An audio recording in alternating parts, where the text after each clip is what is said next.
Hi, everyone. This is Vanessa from Corinium, and we have a special guest today. With us is Andy Sutton, General Manager, Advanced Analytics at Endeavour Group, who's joining me for a quick chat about data and analytics. Andy, welcome and thanks for joining us today. Thank you, Vanessa. Great to chat. And today's the interview theme will be on the future of analytics. So, Andy, right now the talk of the town is ChatGPT. What are your thoughts on the technology, and how do you see it and its predecessors impacting data and analytics? So I think it's a really exciting era and potentially a real game changer.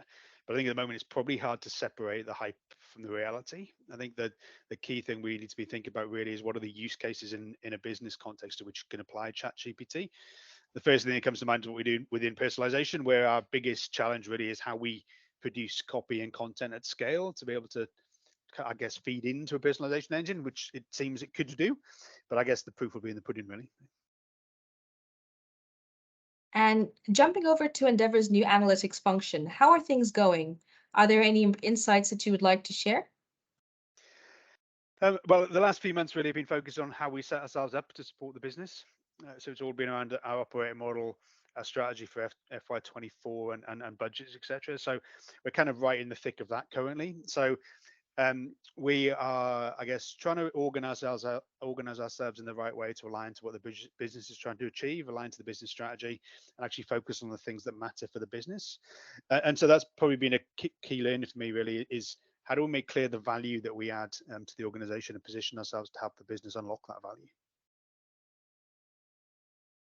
So, improving data and analytics capability is always on the minds of CDAOs, and the project itself is a huge undertaking.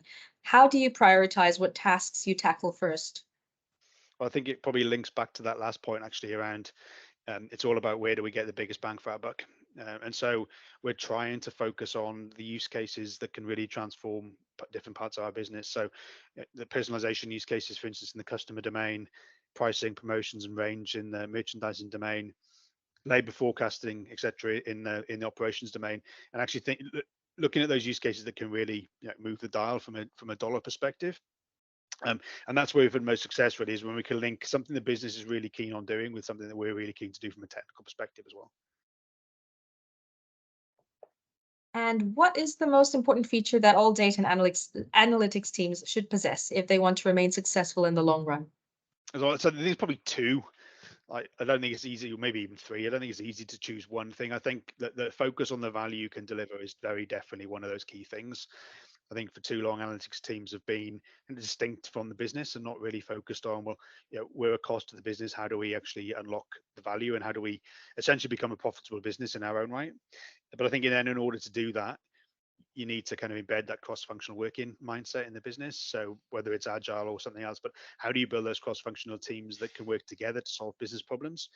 Uh, which I guess brings you on to the fact, the analytical soft skills or the superpowers, as we call it, that relationship management side of the equation, and kind of building relationships with your key business stakeholders is becoming more and more critical, especially as the pace of technology changes, the pace of the business changes is speeding up as well. So people who can kind of play that translator role or work between the business and technology teams are going to be increasingly vital.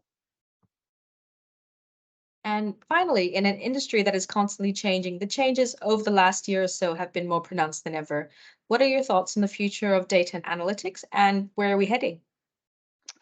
Yeah, so I think it's a really exciting time, and I've always said this: it's a really exciting time to be involved in analytics. It just keeps getting more and more exciting. The pace of change, the focus that companies are putting on analytics, what AI will be able to do to transform pretty much every business and maybe every role on the planet. It's a hugely exciting time to be in this space.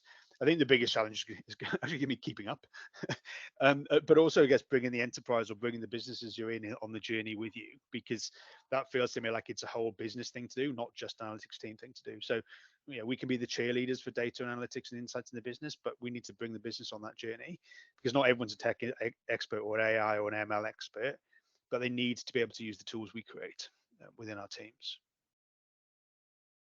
Thank you, Andy. It's been great to hear your thoughts on some important and topical trends. Andy is one of CDAO Sydney's advisory board members and will be speaking at CDAO Sydney this May. So lock in your seat while you can and catch Andy in action. Once again, thank you so much, Andy, for joining me today. Thank you, Vanessa.